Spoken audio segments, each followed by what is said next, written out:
Good evening, જય શ્રી કૃષ્ણ, જય જીનેન્દ્ર, જય માતાજી. કેમ છો બધા? બધા મજામાં હશો. અને હવે આ ભાવિન તો બહુ માંદો પડી ગયો. આજે પાછા બીજા ડૉક્ટરને બતાવ્યું, કારણ કે એને માથું જ બહુ દુખતું હતું. માથું ઉતરે જ નહીં. થોડીક વાર થાય ને થોડીક દવા લે ત્યાં ઉતરી જાય, વળી પાછું માથું દુખે. તો પછી મેં કીધું આજ બતાવી આવો.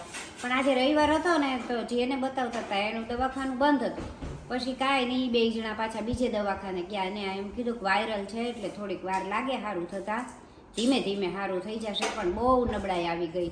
તે બિચારો વિડીયો નથી બનાવી શકતો અને હું કાલે વ્લોગ ન બનાવી શકી, કારણ કે કાંઈ પછી એને મજા નહોતી ને અમારે પછી એવું થયું કાંઈ થયું જ તે નહીં વ્લોગમાં. તો પછી હું બનાવવું? ઓલા છોકરાઓને ભણાવવા ગયા ને સાંજે પછી આ શિવના ઓલા ફૂડ ફેસ્ટિવલમાં ગયા ને ટાઈમ પૂરો થઈ ગયો તો ન બનાવવાનું. અને આજે જમવામાં છે ને ઓળા ને રોટલા, કારણ કે શું કામ કે ઓળો 2 દિવસના રીંગણા લાવીને પડ્યા હતા ગયા રવિવારના, પણ કોઈને મજા નહોતી, મને મજા નહોતી, ભાવિનને મજા નહોતી. તો પછી કાંઈ ઓળો બનાવ્યો જ નહીં. અને આજે પછી હવે કે રવિવાર છે તો શું કરવું, બનાવો કે નહીં? તો કીધું બનાવી નાખો, કાંઈ બીજું છે તે નહીં. તો ઉર્વી કે હાલો ને ભાઈ બનાવી નાખીએ. ગોળ્યું કે બહાર તો આપણે ખાતા હોઈએ ઘણી વાર, કે રવિવારે નથી ખાતા, તો પછી કે બનાવી નાખીએ.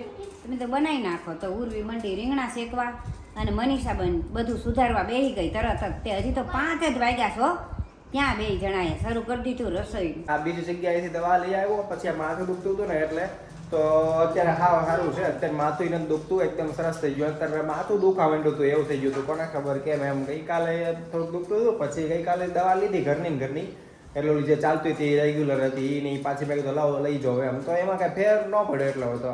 તો આજે રવિવાર હતો, મેં કીધું લાવો હવે મનીષા અને મમ્મી કે બતાવી આવી આમ ઓલા આપણે બીજી જગ્યાએ જે જૂને બતાવતા ને ત્યાં એમ, તો એ બંધ હતું.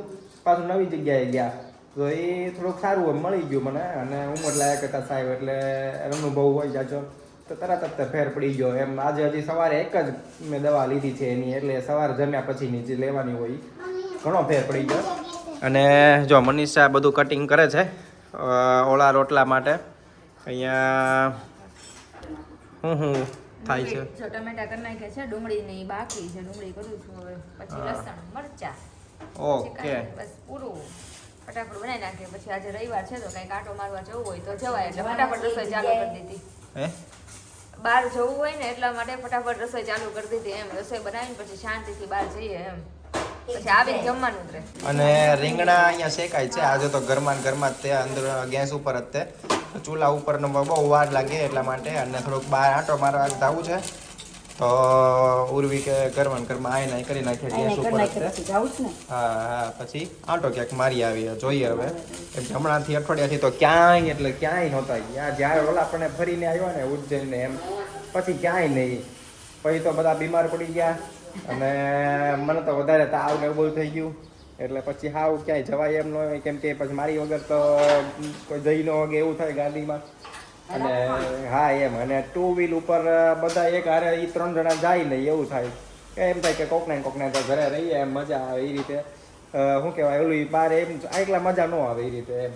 તો હવે હમણાં જઈએ પછી ખબર હવે ક્યાં જવું ક્યાં નહીં. હાંજે એમ તો આંટો મારવા ગયા હતા, પણ એવી કોઈ ખાસ જગ્યાએ નહોતા ગયા કે જ્યાંથી મેં કીધું હું વિડીયો લઈને તમને હું બતાવું. અમે આમ ગાડીમાં આંટો માર્યો અને પછી સોડા પીને આવતા રહ્યા. મને થોડુંક એવું લાગતું હતું ને, મેં કીધું હવે આ દવા લઈ નકરું ગેસ જેવું થઈ ગયું છે, એટલે મેં કીધું લાવો સોડા પીવી પડશે એમ.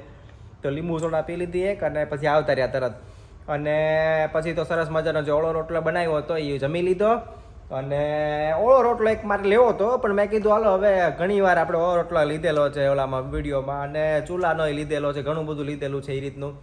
એટલે મેં કીધું હવે આપણે નથી લેવો એમ. અને બાકી છે ને મેં ગઈકાલે આ શિવેનની સ્કૂલમાં ઓલું હતું ફૂડ ફેસ્ટિવલ, એ મેં શૂટ કર્યું હતું. તો એ મેં કીધું હું તમને બતાવું. તો આની પછી તમે છે ને એ તમે જોશો એટલે તમને મજા આવશે. ફૂડ ફેસ્ટિવલ એક જે મારો બીજો ભાણિયો છે ને, મારી માસીની દીકરીનો દીકરો, એને પોતે ત્યાં પાછું એ સ્કૂલમાં એ ના ભણે છે, એ 9મામ છે. તો એણે એક સ્ટોલ રાખેલો હતો આ રીતના. એમ બધા છોકરાઓ રાખે, અલગ અલગ વસ્તુ ને એવું બધું બનાવે. તો કરે એને તે કર્યું હતું. અને એનું છે, તમે જોજો મજા આવશે. અમે શિવેનના ફૂડ ફેસ્ટિવલમાં આવ્યા છીએ. એટલે શિવેન પછી મારો બીજો ભાણિયો અને ભાણી મારા માસીની દીકરી છે ને એના 2 છોકરા, એટલે કે એ જે મેં તમને કીધું ને માસી આપણે ભાણી અને ભાણી એ બેનો અહીંયા ઓલું ફૂડ સ્ટોલ છે, આ ફૂડ ફેસ્ટિવલ છે આ થયું એટલે સ્કૂલમાં અલગ અલગ સ્ટોલ છે. કેટલા સ્ટોલ છે?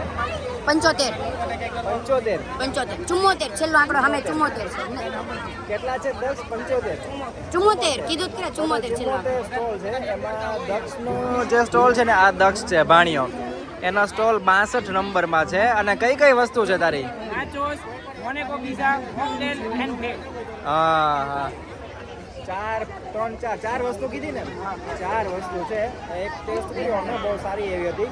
અલગ અલગ જગ્યાએ જઈએ છીએ. મારી તબિયત બરોબર નથી, થોડોક જ ટેસ્ટ કર્યો છે, બાકી બધાએ ટેસ્ટ કર્યો છે. મેં કીધું ચાલો ચાખી લઈએ. ભાણિયાનું છે, બાકી બધું મારે હવે ચાખવું નથી.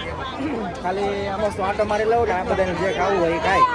બાકી આખું આ એનું છે. અને એના 4 ભાઈબંધો, બીજા 3 ભાઈબંધો, એ બધાએ થઈને કર્યું છે આ રીતે. આખું નામ રાખ્યું છે ફેન્સી શેફ.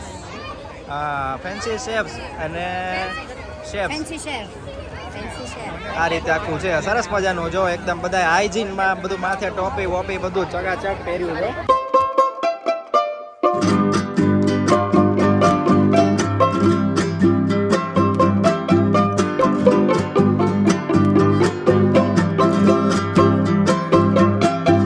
અને મારી દવા જો તૈયાર થઈ ગઈ છે.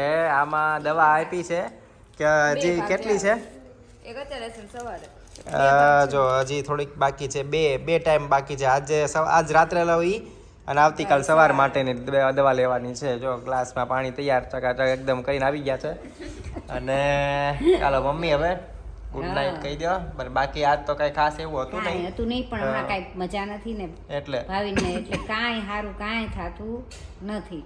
નહીંતર તો બધા જોશમાં ને હોશમાં હોય, પણ હવે માંદા પડ્યા એટલે બધાય થોડાક ધીમા પડી ગયા છે. હવે કાલથી પાછું હરખું થઈ જશે બધું. કાલથી રેગ્યુલર શરૂ. કાલથી એનર્જી વાળું. થોડીક ઉધરસ છે હજી હવે. ઉધરસ છે એમ તો. ઉધરસ અને નબળાઈ છે એટલે.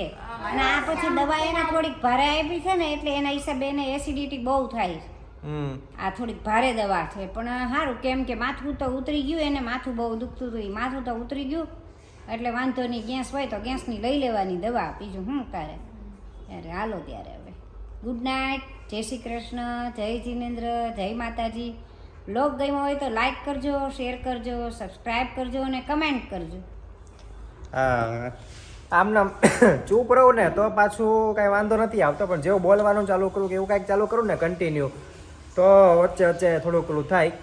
ચાલો, તો બ્લોગમાં મજા આવી હોય તો લાઈક કરજો, શેર કરજો, સબસ્ક્રાઈબ કરજો અને કમેન્ટ કરજો. અને બાકી જો સબસ્ક્રાઈબ ન કર્યો સબસ્ક્રાઈબ ખાસ કરી દેજો. મળીએ નવા બ્લોગમાં આવતીકાલે. ત્યાં સુધી બધાને આવજો, બાય બાય. જય માતાજી, જય શ્રી કૃષ્ણ, જય જિનેન્દ્ર. આવજો, બાય બાય.